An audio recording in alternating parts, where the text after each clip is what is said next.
Por vezes, enxergamos, mas não vemos. Escutamos, mas não ouvimos. E repetindo, e repetindo, e repetindo.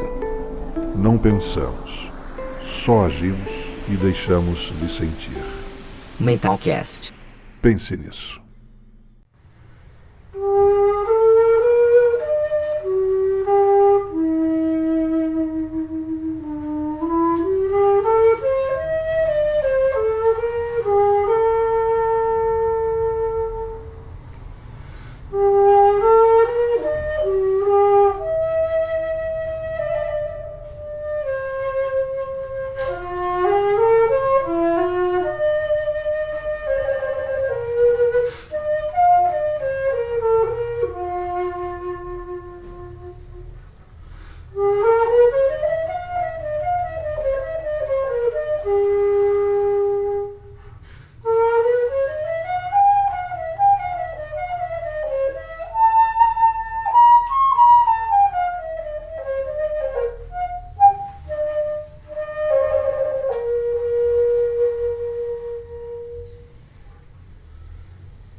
Bem-vindos a mais um Diálogos do Mentalcast.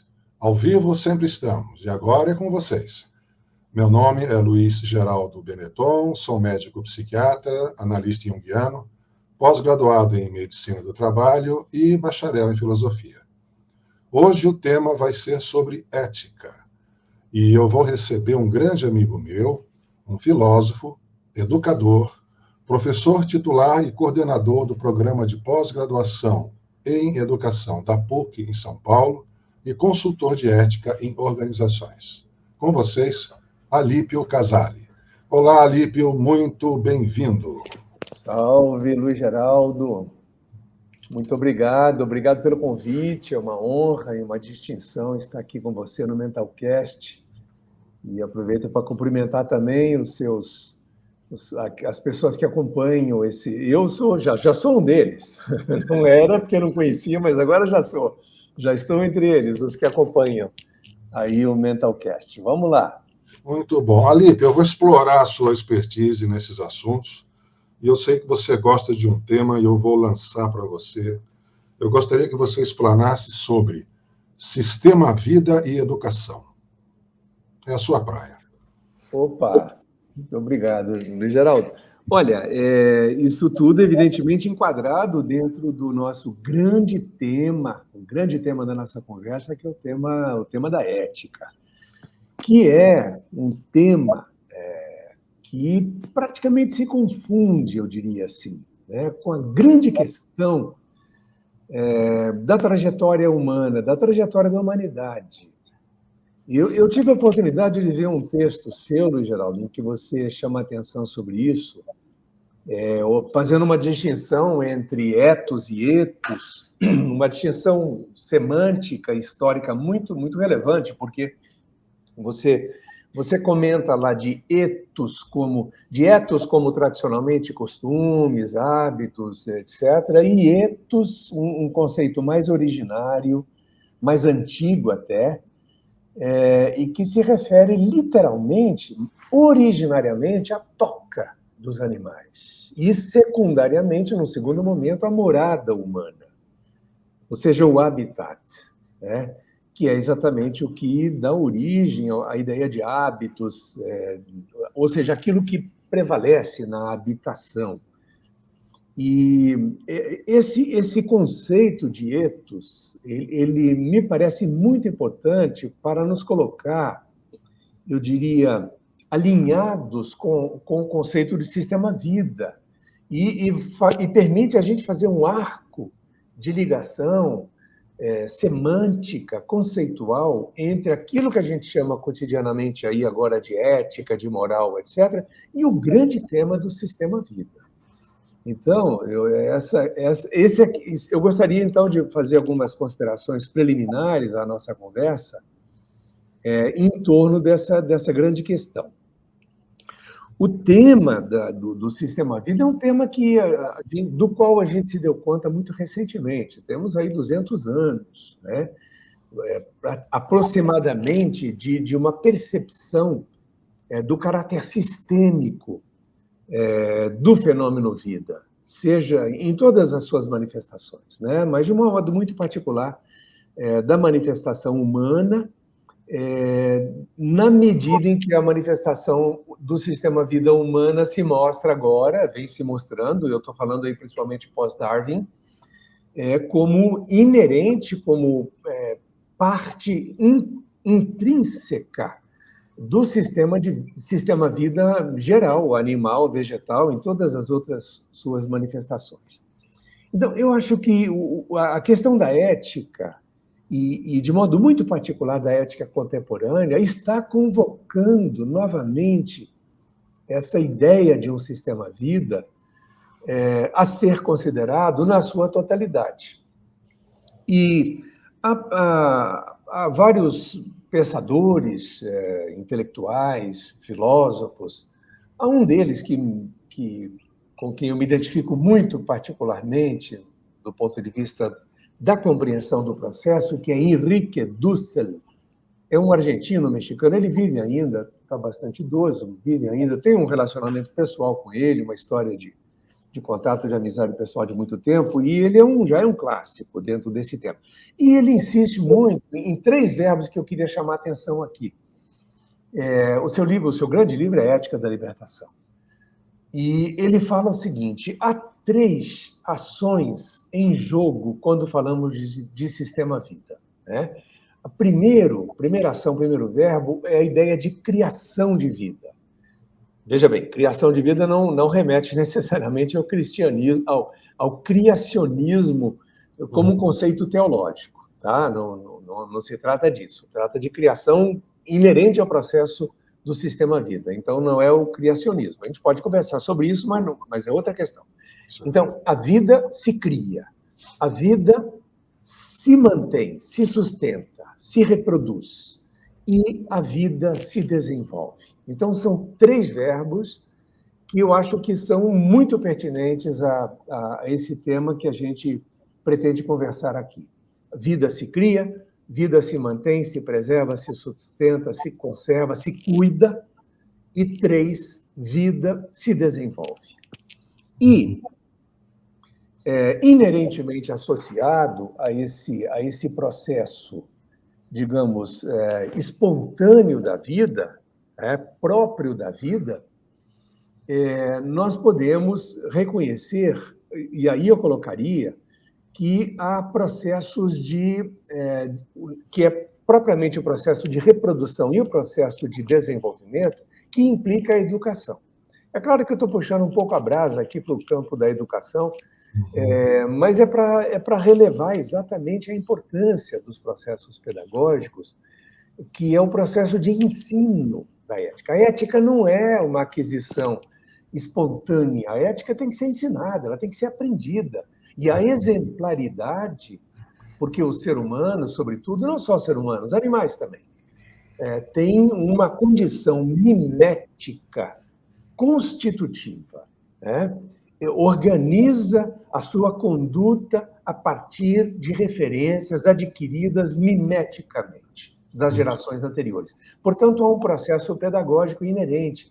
A vida só se mantém e se desenvolve porque ela é atravessada, ela é atravessada por processos miméticos e processos pedagógicos, mais especificamente, quando a gente está no campo dos seres humanos. Portanto, nós temos aí um tema muito interessante, que é a questão do outro. A vida implica, veja bem, não é uma geração espontânea por dentro de si, mas há uma alteridade que, no caso da condição humana, conta com o elemento liberdade, que é a possibilidade da recusa, a possibilidade de fazer diferente, a possibilidade de regredir, por exemplo, de atravessar, de conflitar ou de desenvolver, de seguir em frente, mas é um outro. Existe uma alteridade. Quando nós falamos... a alteridade já está posta lá por Darwin também, mas ela lá no grande registro de Darwin, a alteridade está dentro do registro também das casualidades, digamos assim, do aleatório. É uma alteridade aleatória. Na condição humana, não. Na condição humana, claro que o aleatório também está presente, mas está presente a liberdade.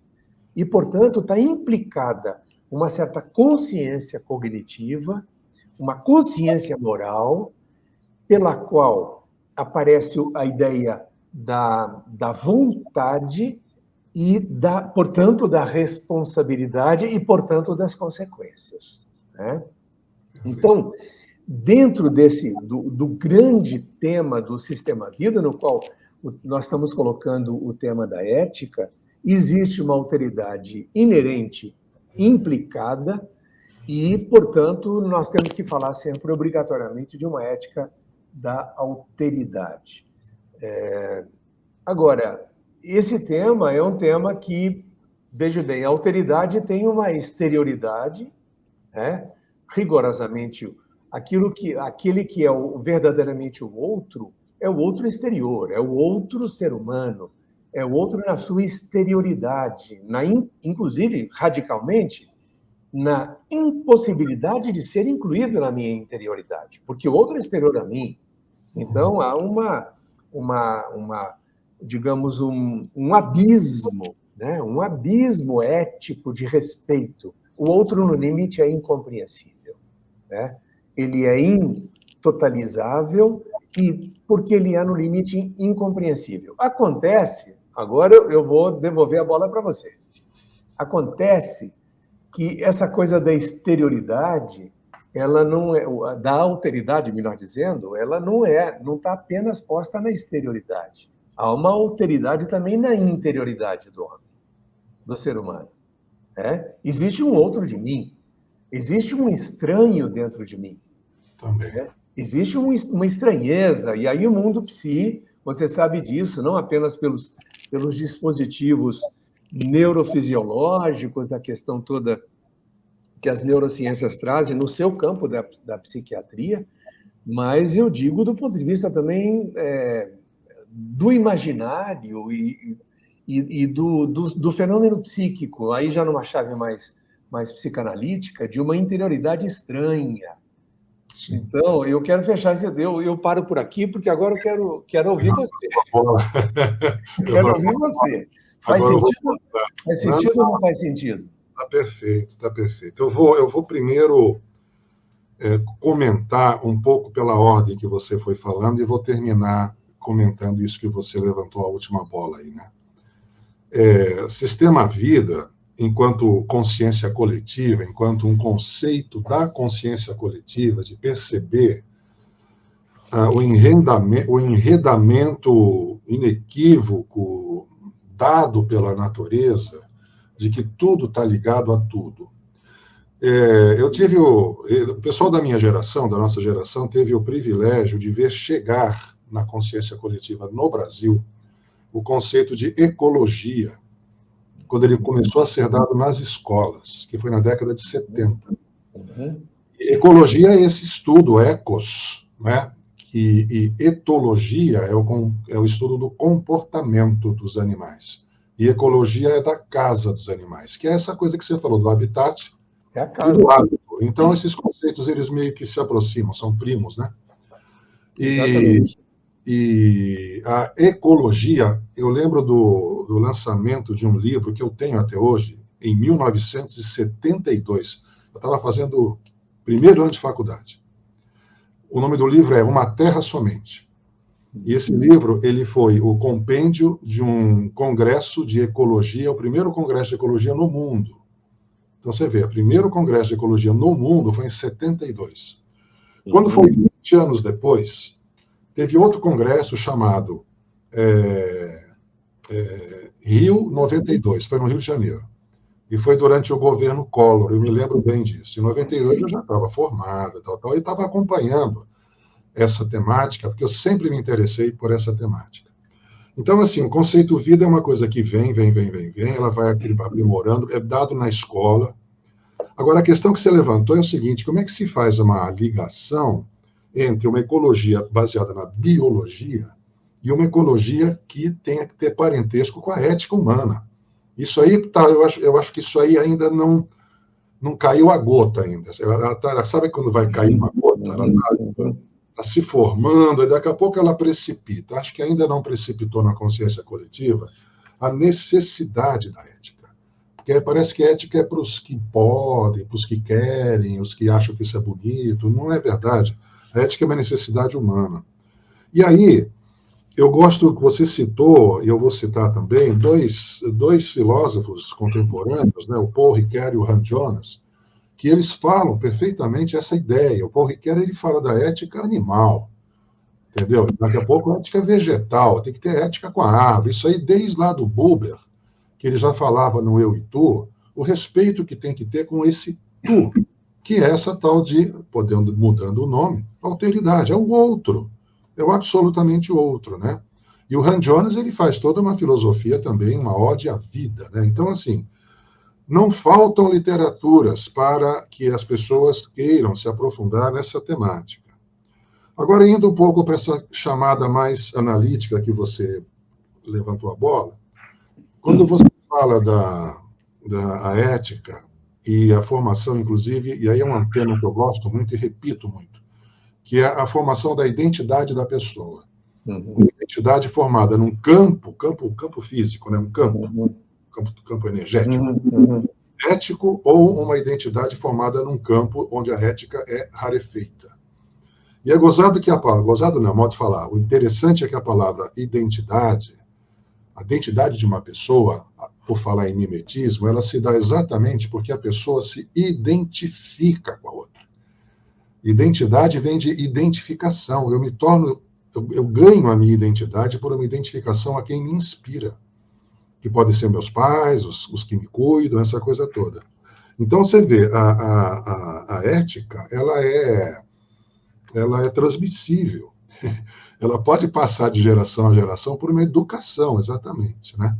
Agora, quanto à questão da alteridade, essa questão da alteridade exterior, alteridade interior, Na psicologia analítica, esse outro de mim que me é estranho, a gente chama de sombra, que é essa questão assim, que eu não aceito em mim, são as minhas fraquezas, minhas vulnerabilidades, minhas vergonhas, as histórias que eu não quero contar para ninguém, que todo ser humano carrega quase que obrigatoriamente pela sua própria natureza, mas que, como não é aceito socialmente, a pessoa guarda para si e fica na sombra, como se fosse sombra mesmo, não está na luz, né? Isso aí faz um mal danado, porque vai criando complexos, nódulos neuróticos, e a pessoa começa a se comportar meio que gravitacionalmente em torno desses nódulos neuróticos. Então, essa segunda parte, vamos chamar assim, da alteridade, que seria ter o meu lado interior, uma relação onde, de respeito, de que eu vou considerar a existência disso, está muito prejudicada, porque as pessoas, socialmente, elas não estão educadas a olharem para a própria sombra e lidarem, não é reprimir nem suprimir, é integrar. O verbo que se usa em relação à sombra é integração. Então, assim, a ética sem a integração da sombra, ela fica pela metade, porque eu posso até ter uma baita consideração de que o outro é inalcançável, todos esses adjetivos aí que o Levinas postula e que é verdadeiro, né? Ou um outro universo, não dá para totalizar, não dá para trazer para mim. Só que eu mesmo, dentro de mim, eu não faço isso, né? Eu não considero essa questão e mantenho prisioneiro de mim questões que eu poderia integrar como fazendo parte de mim. Então, a defesa, a ideia que, pelo menos, eu tenho achado viável defender pela experiência clínica, é que se não houvesse integração da própria sombra, a ética vai ser sempre meio capenga. Por mais que eu intelectualmente possa considerar aquela outra pessoa, que literalmente não sou eu, inalcançável. Tá bom, então eu considero inalcançável. Mas onde é que está a minha inalcançabilidade? Eu tenho um mapa de mim? Eu tenho essa relação dialética comigo mesmo? É difícil isso. A nossa cultura é muito exteriorizada demais. A subjetividade está meio desnutrida. Então, eu não sei se eu respondi, cara. Caramba, não, eu acho que tá bacana, a bola tá rolando. Eu acho super importante o que você está trazendo, gostei muito dessa pegada, desses caras que você citou, Buber, Ricoeur, Hans Jonas, e que, no fundo, corrobora essa mesma ideia central que é da complexidade da condição humana. Sim. Né? Eu estou falando como um filósofo, a complexidade da condição humana, que requer uma integração que nem sempre a gente aprende a fazer, porque o mundo exterior, e aí isso já tem a ver com a questão do mundo do trabalho, da economia, do modo como está funcionando a sociedade, está produzindo desintegrações e não integrações. Então, e daí, portanto, a nossa desintegração fundamental, não apenas conosco mesmo, mas com a relação à natureza, porque a nossa ligação com a natureza, esse é o tema novo, né? A explicitação do nosso vínculo com a natureza que está sendo rompido, que está sendo fragmentado. Você sabe Tem a ver com isso que você acabou de falar, que é a hiperobjetivação. A gente está num mundo que objetiva tudo, que exterioriza tudo, que coisifica e, portanto, a gente perde o contato. A gente objetiva a natureza, faz dela uma ferramenta, uma mercadoria, e pronto, aí desintegra. Então, essa questão, ainda comentando sobre o que você falou no começo, essa coisa do antropocentrismo ser um conceito que está começando a derreter. O conceito de antropocentrismo está derretendo, porque dá para perceber que, enquanto o homem ficou o centro do universo, não deu certo. Não está dando certo, está no gerúndio, né? E aí está surgindo o conceito de bioceno, né? Que é a vida que tem que estar no meio. Exatamente. Agora vamos ver quantas décadas vai levar para que o conceito de bioceno fique titular na cabeça de um colegial, para que ele olhe para a natureza e não tente explorá-la, para chegar na cabeça de um chefe de fábrica que também não explore nem o próximo e nem a natureza. Né? Apesar de que não é um tema que dependa só da educação, porque ele é sistêmico. Também. Né? Aí vem toda a questão da economia e da política, que valia a pena até a gente explorar esse tema também, não é? Entendi. Claro, sem dúvida. Fique à vontade, se quiser partir para esse caminho, é todo seu.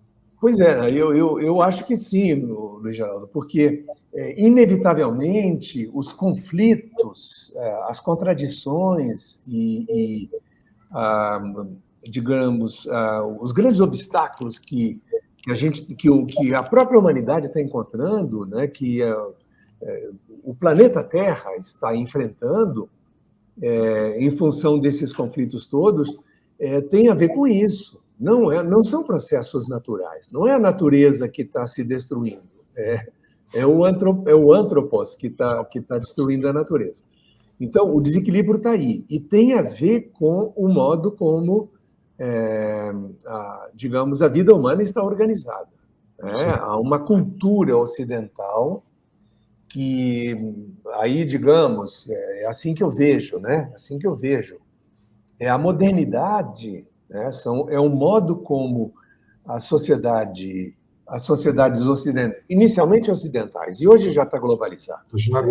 Já está globalizado. A sociedade ocidental se organiza, se estrutura naquilo que é a função básica de organizar a produção da própria existência, e o nome disso é economia, né? O nome disso é economia. Veja que economia, a palavra é a mesma que você se referiu antes, de ecologia. Nós estamos falando de cuidado com a casa. Oikos. Né? Ethos foi a palavra originária grega. A palavra posterior, já mais recente, já dos últimos séculos na Grécia, deixou de ser ethos para ser oikos. Mas aí já falando de referências de organização, vida urbana, já não é mais a caverna, não é mais a toca, e sim a casa produzida, construída, já em ambiente mais urbanizado, etc. Então, esse conceito de economia, ele se distanciou, ele está fragmentado e está rompido, ele está fragmentado em relação ao de ecologia. Quer dizer, a nomos da oikos, economia, não é compatível com o logos da oikos, com o modo de ser, logos aí como razão de ser, como funcionamento, como a ordem, o ordenamento, né? O que significa que a nomos da nossa oikos, ou seja, a norma que está hoje predominante na nossa casa, no nosso habitat, no nosso planeta, é um nomos que nos fragmenta, que fragmenta a nossa relação com a natureza. Então, o mundo do trabalho, no modo de produção moderno, que é o modo de produção regido pela dinâmica da acumulação, ou seja, da acumulação de riqueza, ou seja, acumulação, o nome técnico disso é capital. Né? A riqueza que se acumula para ser investida, não para consumo, mas para fim de reinvestimento e para nova acumulação, o nome disso em economia é capital. Portanto, a centralidade do capital como modo de funcionamento da oikos nomos, da economia, gera isso. É o capitalismo, né? Chamado também capitalismo. Não dá para falar a palavra logo porque fica parecendo um panfletário. Não se trata de um panfleto, trata-se de uma análise crítica deste grande acontecimento que é o caminho que a humanidade ocidental tomou para organizar o trabalho. Ora, isso é uma brutal contradição, porque o trabalho, vamos lá, vamos rodar um pouco, circunscrever um pouco esse tema aí.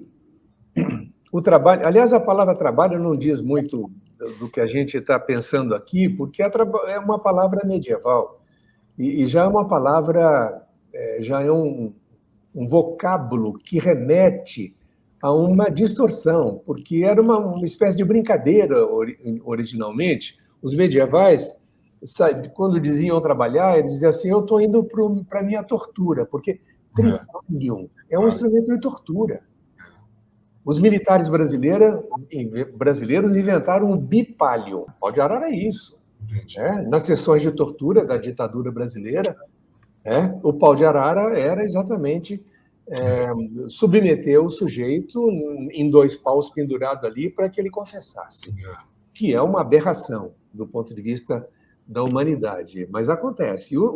Os medievais tinham uma coisa ainda mais sofisticada em certos aspectos, que era o tripalho. Não vou entrar em detalhes, que não vem ao caso. Mas era um instrumento de tortura. Então, num certo momento, entrou na linguagem comum a ideia de que o trabalho fosse uma condenação, um sofrimento, uma tortura. Uhum. E de fato, o relato, inclusive, mítico do paraíso perdido, ele associa essa ideia de perder o paraíso significa cair na vida para ter que ganhar o pão que suor do seu rosto como forma de tortura, como forma de sofrimento. Ora, o trabalho, na verdade, é o inverso disso. O trabalho tem uma positividade inerente, ele é a produção da vida. Eu estou dizendo fora do registro mítico, do relato mítico, do paraíso perdido. Ele é a produção da vida, ele é a produção da existência, feita coletivamente. Então, desse ponto de vista, se trabalho produz vida, voltando àquela ideia inicial nossa lá do sistema vida, do ethos, então, se a gente pensar na ética do trabalho, a gente vai concluir que o trabalho é inerentemente ético. Trabalhar, ou seja, produzir a própria existência e fazê-lo coletivamente é inerentemente ético, porque é a realização do sistema vida, é a reprodução, a continuidade e o desenvolvimento da vida. Quando entra a tecnologia de um modo positivo para realizar as potencialidades do trabalho, ou seja, das formas de produção da vida, as próprias tecnologias comparecem, no primeiro momento, na sua positividade, na sua positividade ética. De modo que o trabalho em si, ele permite isso. Existe uma ética do trabalho. Tá? E essa ética do trabalho, ela tem essa positividade originária. Outra coisa, e agora já vou fechar, outra coisa é o tema da ética no trabalho. Então, quando a gente entra no mundo do trabalho moderno, que implica a divisão social do trabalho, implica a grande ruptura entre proprietários e não proprietários de meios de produção, né? Implica a grande ruptura entre o capital que acumula riquezas interminavelmente e a miséria que é produzida e que produz exclusão, produz fome, produz morte, produz opressão crescentemente, e é isso que nós estamos vendo. Nós estamos vendo a desigualdade crescente no mundo e não a distribuição. Então, aí, quando a gente olha a ética no mundo do trabalho, aí nós estamos diante de um quadro bastante complicado. É um grande problema. Aí a fragmentação está posta, já estruturalmente, nos processos de trabalho, gerando conflitos, gerando tensões e conflitos, gerando exclusões, gerando desigualdades, estruturalmente gerando desigualdades. E desse ponto de vista, o uso da tecnologia, o modo como a tecnologia está sendo usada, tem a ver com isso. Então, não é a tecnologia em si, mas o modo como ela está sendo usada. Bom, é assim que eu estou vendo, mas eu gostaria de ouvir você sobre esse ponto. Por quê, Geraldo? Porque eu, nos meus trabalhos de consultoria, e sobretudo em empresas públicas, que é onde eu foco mais as minhas atividades, preferencialmente, por uma razão de princípio mesmo, pública, né? O que a gente está vendo no mercado em geral, a gente viu recentemente uma onda que parecia ter uma face apenas positiva, que é a da ética. Então, códigos de ética, gestão da ética, para tudo quanto é lado. O que é muito interessante, não tem dúvida nenhuma, a detectar que existem distorções, que existem contradições que podem ser corrigidas, são interessantes. Mas, ao mesmo tempo, suscita a pergunta, faz sentido codificar a ética? Como é que é isso? Quer dizer, será que não está tendo muito mais aí um processo de lavagem de imagem, né, de vitrinificação do mercado, fazer a vitrine, fazer a coisa bonita? Será que, no fundo, não é o interesse do mercado parecer, para as empresas, parecer que elas são éticas só para vender mais? Será que é intrínseco esse interesse? Então, código de ética faz sentido? Código de conduta? As etiquetas do mundo do trabalho, será que isso tem... O que tem de ético nisso? Eu gostaria também de ouvir você. Vamos lá. Bom, código, etiqueta ou ética, né? Acho que essa é a pergunta que fica aí no ar para a gente comentar. Quando você fez a distinção de ética do trabalho e ética no trabalho, ela é fundamental, porque a ética do trabalho, ela realmente nasce com o trabalho, na medida que o trabalho é um ato de transformação, supostamente ou desejosamente, para melhor, né? Para um bem comum. Levantar uma cabana para tirar fogo, né? Levantar uma cabana para abrigar pessoas, um mutirão, né? Quando um grupo sai para caçar, quando um grupo sai para pescar em rede, puxa todo mundo lá o arrastão, isso aí é ético, porque é o bem comum, é um trabalho, e qualquer exemplo que a gente fique meia hora aqui variando os exemplos, o trabalho em si, ele traz a carga ética, na medida que esse trabalho visa um crescimento da comunidade, um crescimento até tecnológico, né? Agora, quando a gente entra nas relações humanas, aí avisar os russos, né? Avisar os russos de que precisava ser ético também, porque assim, as relações humanas trazem complicações muito profundas, as pessoas trazem cargas. O ser humano, enquanto vou agora fazer uma redução antropológica aqui, o ser humano, enquanto animal mamífero, ele é territorialista, belicoso, egoísta, até que lhe ensinem ética interpessoal. Então, mesmo que uma pessoa esteja trabalhando numa construção e seja lá um dos elementos que vira cimento, assenta tijolo e tal, ele está dentro de um trabalho ético em si. Mas aquela pessoa pode não ter nenhuma ética. Ele pode estar cumprindo o papel dele, não vendo a hora de ir embora, e continuar nas suas vivências um tanto desonestas, um tanto exploratórias, mas é um bom trabalhador. É pontual e trabalha bem, levanta bem o muro, mas eticamente, como pessoa, ele não tem uma formação, e poderia tê-la, né? Então, assim, quando entram valores humanos, aí a gente tem que realmente, infelizmente, dividir e partir quase que para uma dualidade, né? A ética do trabalho, ela permanece intacta em si, enquanto conceito, e a ética no trabalho é uma selva de salve-se quem puder. Na minha vivência clínica, o que eu mais ouço quando a pessoa chega no consultório com queixas de tristeza, ansiedade, fobia, e eu faço a pergunta que tem que ser feita em qualquer anamnese, você faz alguma associação causal em relação a esse quadro que você vem apresentando há 6 meses? A resposta em 70% das vezes é trabalho. Não aquele primeiro trabalho que você citou, que é o trabalho com T maiúsculo. É o trabalho que tem embutido nele a ética. Não. A pessoa está falando do conjunto de tarefas que ela é incumbida de fazer mediante tripalium. É um emprego, né? É o tripalium. O tripalium é um chicote com 3 pontas, né, para simplificar, um chicote com 3 coros, e na ponta de cada coro uma pedra ou um espeto, né? E era para castigar o escravo.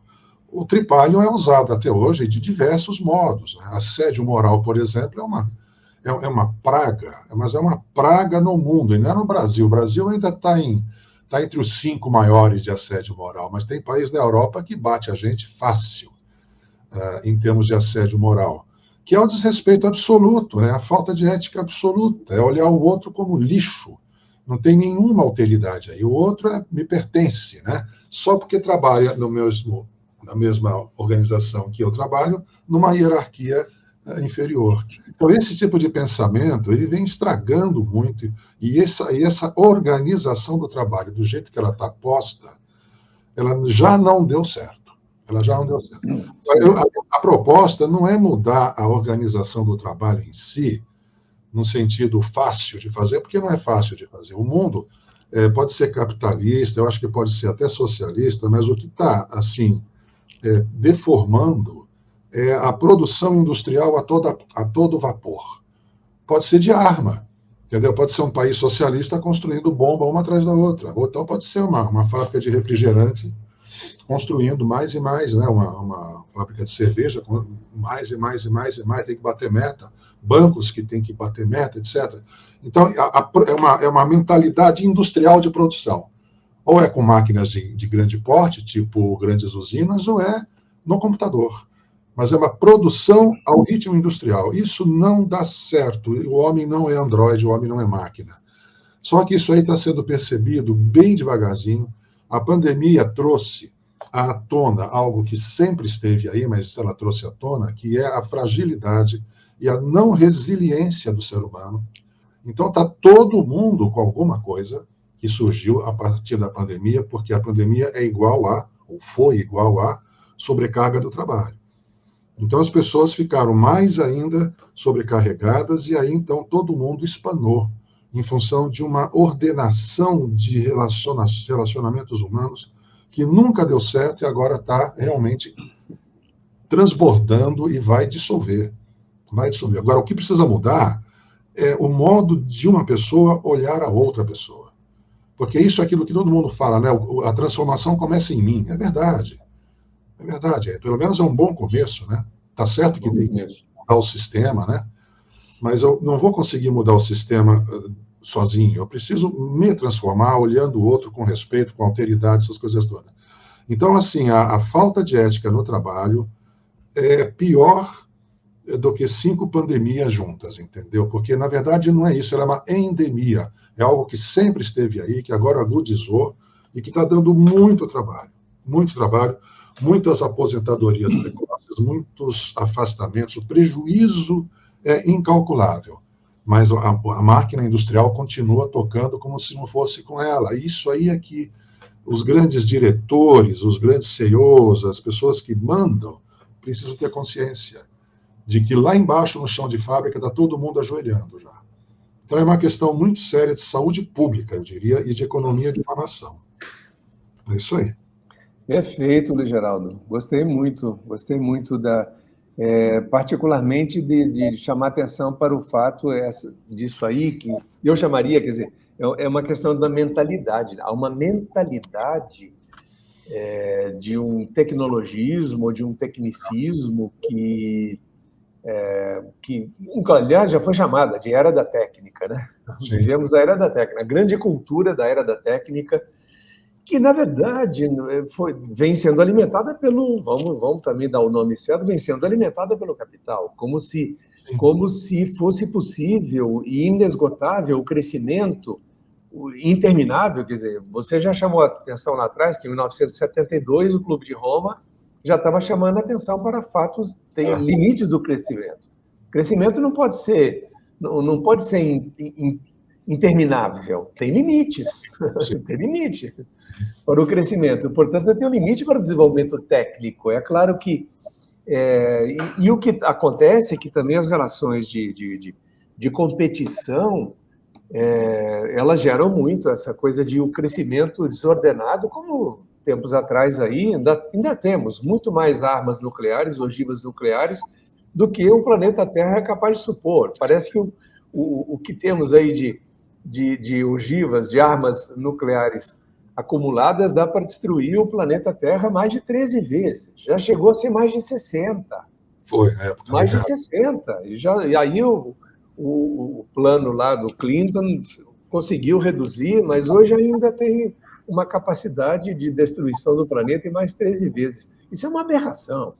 Você sabe, só para ilustrar o que você falou, Joelmir Betting, né, já falecido, né? Sim. Eu li uma vez no Estadão, mas faz muito tempo mesmo que eu li isso, não é na época da Guerra Fria ainda, hein? Ele disse que 2 dias de orçamento da Guerra Fria alimentaria a África por 1 ano. É isso aí. Entendeu? Então, é isso aí. Esse desvio ético, porque as pessoas pensam não eticamente. É isso aí. Essa é uma grande... É isso aí. E remete de novo, também eu quero chamar a atenção, me chamou a atenção isso, que há uma condição, aí eu diria, digamos, estrutural da condição humana. Lá atrás, no primeiro bloco, a gente estava falando da sombra. Agora você falou, olha, o ser humano é belicoso. né? É belicoso. E claro que eu me lembrei de Hobbes. É como se, eu não sei, fazendo um pouco de liberdade aqui de expressão, o lobo dentro do homem é a sua sombra. Sim, sim, sim. E quando ele vem, quando ele atua, ele resulta no que dá isso, essa belicosidade generalizada, não apenas na forma de competição, mas de conflitos mesmo, né? De destrutividade, e destrutividade da natureza. De modo que o problema é complexo, de todos os lados, do ponto de vista da exterioridade sistêmica e da interioridade vivida. Eu estou aqui com a chave de Habermas, né? O mundo sistêmico e o mundo vivido. Quer dizer, nos dois campos, a condição humana é uma condição complexa. E a ética nos faz entrar em contato com isso. Agora, talvez existam, não sei, eu fico pensando também se não tem algumas saídas disso. A gente falou de educação, mas talvez haja outros caminhos de descolamento, desligamento, distanciamento dessa belicosidade. Eu fico pensando, por exemplo, na arte. Sim. Eu fico pensando na arte, na criação, quer dizer, a capacidade humana de criatividade, de inovação, de produção do belo, né? É curioso isso. Como é que o ser humano, ao mesmo tempo, ao longo da história, ele foi capaz de construir belezas? E como é que ele não consegue transferir a beleza e a gratuidade da arte, por exemplo, para a sua relação econômica, na relação com o outro, na relação com a natureza? Parece que a arte acaba ficando isolada. Então, aí vem a questão, que eu também fico sempre de orelha, assim, muito atiçada para isso. Quer dizer, até que ponto é possível, não é possível, a gente combinar estética com ética, ou ética com estética, né? Eu gosto muito desse tema. Lá em Minas, quero até avançar. Lá em Minas, as mães mineiras, não só mineiras, mas lá é muito explícito, parece que elas têm uma intuição dessa relação entre ética e estética, porque quando eu era menino, eu me lembro disso, a gente fazia alguma coisa errada, moralmente errada, a mãe dizia, mas que feio. Que feio, menino, que coisa feia. Ou seja, um conceito que é do campo estético aplicado no campo moral. Sim. E eu tenho para mim, Geraldo, que eu fico pensando muito nisso. Essa coisa faz sentido. Tem aí um grande projeto possível. Quer dizer, esse planeta, a vida humana, a sociedade humana, a humanidade como tal, ela vai ser bela quando ela for boa. E a bondade dela não será completa também enquanto não for bela. Então, tem uma coisa aí. Na língua portuguesa, me chama a atenção um aspecto. Eu falo porque eu também sou linguista. Eu gosto dessa coisa da palavra. Sempre me pega muito. Acho que a palavra é muito expressiva, né? Muito mais do que um meio de comunicação. Ela é o lugar, inclusive, da realização da condição humana, né? Pensamento e linguagem, Vygotsky trabalhou muito isso. E na língua espanhola, em português a gente fala que uma coisa é bonita. Esse bonito da língua portuguesa, ele vem do espanhol. Ele vem do buenito. Bom. Então, buenito. Então, esse bonito que é do campo da estética, ele vem da moral, do bom. E, veja bem, isso aí tem origem muito mais profunda. O relato mítico, semita, hebraico, judaico-cristão, mas também islâmico, porque o islâmico também está fundado no relato mítico, no caso do Gênesis, né, entre outros livros sagrados, tem ali uma coisa que me chama sempre muita atenção, que é a descrição da criação do mundo. Quando diz que Deus cria o mundo e depois que ele cria, ele olha e diz que tudo é muito bom. É. O curioso é o seguinte, Luiz Geraldo, tem um detalhe semântico muito, muito interessante. O texto original em hebraico fala que Deus viu aquilo e viu que era tudo bom. Tudo bom. Eu não vou falar o hebraico aqui, mas eu até sei. Não vem o caso. Quando foi feita a tradução para o grego, os tradutores da chamada Septuaginta, em vez de usar o bom, eles usaram o belo. Em grego, kaló. Né? Deus viu que tudo era kalon, tudo era belo. Ou seja, essa construção... Por quê? Até porque em grego também o kalon já tinha alguma coisa do agaton, que é o bom. Kalos, kaiagatos. Kalos é o belo, kalos, caligrafia, né? Escrita bonita, e o agaton, que é o bom. Então, eu acho que aí tem, digamos assim, um programa. Um programa não apenas pedagógico, mas um programa humanitário, né? De construir a bondade junto com a beleza. Esse tema é um tema muito fundo, na filosofia mais contemporânea, de Nietzsche para cá, passando por Foucault, e chegando até Paulo Freire, inclusive, aqui para falar no brasileiro, muito queridíssimo nosso, queridíssimo meu particularmente, eu convivi com Paulo Freire. Esse tema é um tema central, que no fundo é o tema da vida como obra de arte. A vida como obra de arte. E não só a vida do sujeito, indivíduo, a vida humana como obra de arte. Eu sei que você está preocupado com esse tema, eu gostaria também de ouvir você. O que faz sentido isso? Será que a estética também pode nos redimir? Será que a estética pode nos devolver a ética? Porque tudo que é bom, com certeza é belo. Mas será que tudo que é belo é inerentemente bom também? Olha, a relação de bom e belo, intrinsecamente, há uma identidade, tanto histórica quanto linguística. Eu não vejo como diferenciar o bom e o belo no sentido da pureza da ideia. Agora, é claro que você pode, digamos assim, pegar exemplos meio bizarros, desculpe, e falar sobre a estética de um regime político, a estética de um sistema de obras de arte e tal, mas não é isso, não. Nós estamos agora falando no geralzão. Então, assim, o bom e o belo, para mim, eles são quase que sinônimos, ou quase que uma significação complementar. Agora, a estética, a pergunta que você falou é muito interessante. Será que a estética nos leva à ética? A minha resposta é sim. Em que aspecto? Porque a estética, eu considero a estética, lá pela raiz da palavra, sensação, né? Uma coisa de aesthesis, né? Desculpa. Aesthesis, né? Tanto que vem a palavra anestesia, que é a falta de sensação, né? Sensibilidade. Então, dá para considerar, do ponto de vista, puxando para a psicologia, né? Que a estética é uma vivência.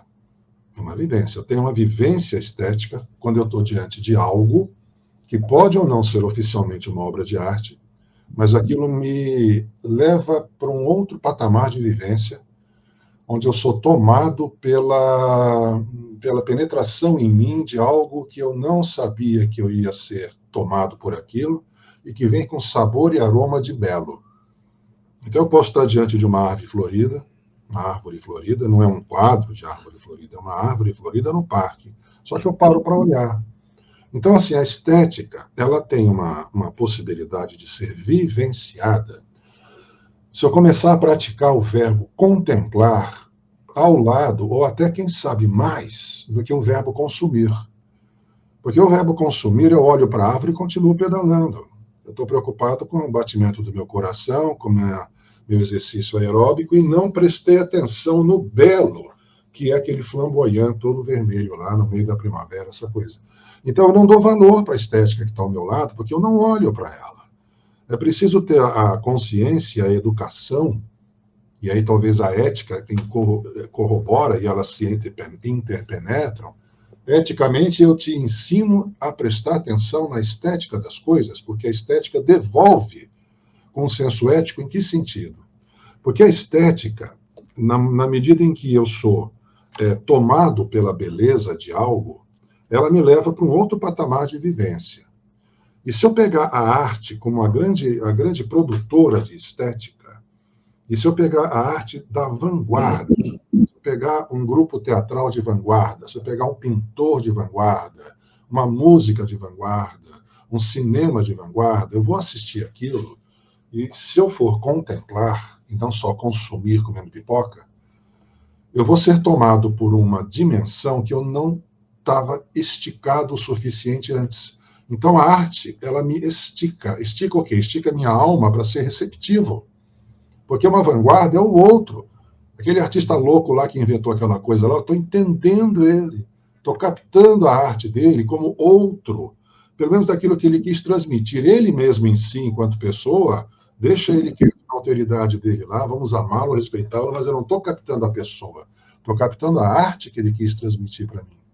Então, nesse sentido, a estética, enquanto veiculada pela boa arte, ela estica a minha alma para uma prática de alteridade, no sentido de respeitar e absorver o universo simbólico do outro. Não o outro, mas absorver o ruído, a umidade, a temperatura do universo simbólico do outro. Porque senão, se eu ficar fechado na minha própria autoestética, no sentido assim, de que eu só gosto disso, não olho para mais nada, não faço mais nada, a não ser a mesma repetição daquilo que é belo, que me cerca, mas eu não renovo, eu não amplifico, então eu até posso ter uma certa estética doméstica, mas não estou praticando ética e nem indo para a alteridade.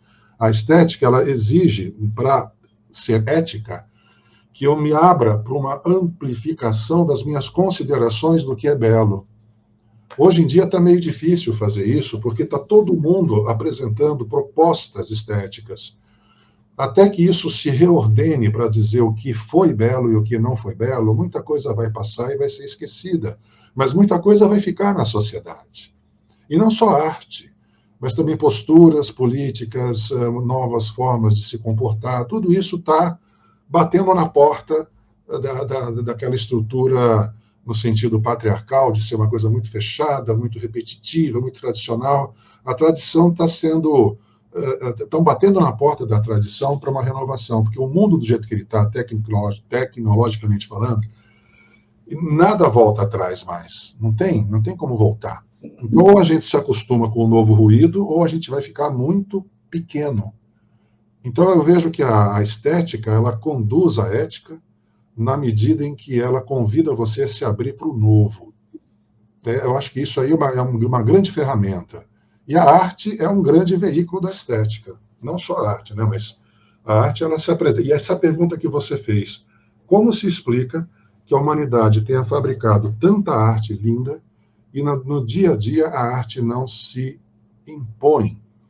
Então, a resposta disso são mais 3 entrevistas entre nós, né? 3 conversas, porque tem que examinar todos os aspectos sociológicos, econômicos e tal. Do ponto de vista psicológico, apenas, pegando um indivíduo, por que esse um indivíduo não é artista? Então, veja bem, eu converso muito com meus pacientes quando eles se apresentam a mim meio que sem saída. Ah, doutor, eu trabalho pra caramba, eu me dedico à família e tal, mas eu estou entristecido. Aí eu faço uma pergunta para eles. Eu falo assim, inclusive tem uma poesia aí do um grande poeta português nosso, qual que é o nome? Que fez? Fernando Pessoa. Pessoa. Mas eu não sei de cor, eu sou péssimo para decorar poesia. Mas tem uma pergunta que é tirada dessa poesia, de uma forma criativa, que não é o verso, mas a pergunta é assim: quem você deixou de ser quando cresceu? Quem você deixou de ser quando cresceu? Porque a poesia do Fernando Pessoa fala assim: eu deixei minha criança chorando lá na estrada. Lá na estrada. Agora que eu cresci, eu estou com saudade dela e quero ir lá buscá-la, só que eu não sei onde ela está. Então, porque realmente a criança que eu deixei na estrada, ela desaparece, né? Ou não, né? Será que é resgatável? A minha hipótese, enquanto terapeuta, analista, psiquiatra, eu tenho que apostar que é possível resgatar essa criança esquecida. Para a pessoa ir ao encontro de si própria para resgatar uma subjetividade que a outra objetividade deformou. e ela então não criou o hábito de pôr para fora o seu lado artístico. Não estou falando que toda criança é um artista em potencial, não nesse sentido, mas no sentido de que a criatividade, ela fica muito... Criatividade não precisa só pintar quadro, não, né? Pode ser uma equação de física, né? Pode ser um monte de coisa de criatividade, administração, né? Mas a pessoa fica pela metade, né? Porque uma parte dela ficou esquecida lá atrás. Então, assim, por que as pessoas não são mais artistas? Eu faço essa pergunta. Aí, eu pergunto assim para a pessoa, você tem algum hobby? E ela fala assim, eu passeio com o meu cachorro. Eu falo, não, bicho, passear com cachorro é distração.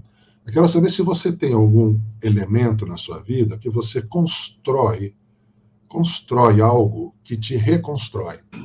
Como assim? Eu falo, você tem alguma situação que você queira ir ao encontro do que você deixou de ser? Eu queria ser cantor. Então, entra num coral. Queria ser bailarina. Entra numa escola de dança com 45 anos de idade. Qual que é o problema? E assim vai. E eu tenho tido feedbacks muito bons de pessoas que foram a esse encontro consigo mesmas e começaram a melhorar das angústias. É óbvio, porque a angústia é o vazio. Preencha-se. A sua criança está naquele cantinho que você não colheu. Então, nesse sentido, a estética ela é salvadora pela ética. É o que eu tenho reunido de pensamento na minha experiência. Maravilha, olha que beleza, quanta coisa. Realmente aqui tem que fazer mais 3, né? Porque... quanta coisa que vem aí, olha só. Em primeiro lugar, essa coisa da alteridade, só para fazer um comentário, porque a gente já está chegando no nosso tempo de limite, né? Já chegamos, na verdade. Essa coisa da alteridade, né? Da estética também como uma experiência de alteridade. Sim. Não apenas porque do outro que produziu o belo, diante do qual que eu contemplo, diante do qual eu me coloco para admirar, mas no sentido de que a experiência estética me altera. Sim. Faz com que eu seja um outro depois dela. Sim. Né? Produz em mim uma alteridade, produz em mim um outro, ela me transporta. E essa, aliás, a ideia de êxtase, todas as ideias de êxtase, de transportar, que estão associadas à experiência estética como uma experiência de elevação, né? de êxtase, de ser transportado, de ser levado do novo, da inovação que está inerente em toda a arte. Sim. Tudo isso, olha só, você trouxe a você a lembrança do poema do Fernando Pessoa, da criança que está dentro. E eu me lembrei de um outro poema do Fernando Pessoa, no meio-dia de fim de primavera, tive um sonho como uma fotografia, vi o menino Jesus descer à terra. E aí ele entra na história do menino Jesus, que no fundo é o menino interior dele, né? Dele, Fernando Pessoa. Isso é obra de Campos. Ele está assinando como obra de Campos. Essa coisa da criança. Então, eu acho que isso tudo tem a ver, Luiz Geraldo. E a gente terminar esse papo com a criança, eu acho que tem tudo a ver. O Nietzsche dizia, né, que a humanidade precisa evoluir. Já saiu do camelo, passou pelo leão e tem que se tornar criança. Entendi. Tem que se tornar criança. A nova humanidade, a humanidade futura, ela há de ser uma criança de si mesma. Aliás, isso é até evangélico, né? Até no evangelho tem isso. Se não tornar criança, não entra no reino dos céus. Essa ideia de que tem um ser novo, aberto para o novo, que a criança é o exemplo disso, essa coisa indiferenciada da criança, da abertura da criança, da disponibilidade da criança, pronta para ser educada, né? Pronta para aprender com os adultos, pronta para refazer o mundo. Eu acho que esse aqui é o tema que fica posto quando a gente se coloca esse tema da ética e agora também da estética como grandes desafios contemporâneos. Maravilha, é isso mesmo. Vamos nessa, cara. Minha Nossa Senhora, foi bom demais, hein? Melhor que isso, só 2 ou 3 disso, hein? Só 2 ou 3 disso, tá bom, Luiz Geraldo? Muito prazer, viu? Grande Muito prazer obrigado. estar com você e estar com o seu público também aqui para trocar essas ideias sobre esse tema tão importante. Muito importante. Muito obrigado mesmo, Alípio. Um abração para você. Até uma próxima. Tá Um bom? abraço, Luiz Geraldo. Até mais. Tchau para vocês também. Bye, bye. Tchau, tchau. ¿Por qué estás llorando? ¿Eh? ¿La música es bonita? ¿Sí? ¿Te has emocionado? No. Es bonita mismo la música. Es emocionante, ¿no? Guapo de mi vida.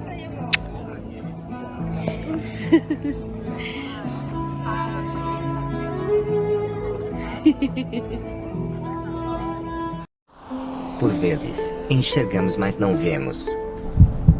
Escutamos, mas não ouvimos. E repetindo, e repetindo, e repetindo. Não pensamos, só agimos e deixamos de sentir. Mentalcast. Pense nisso.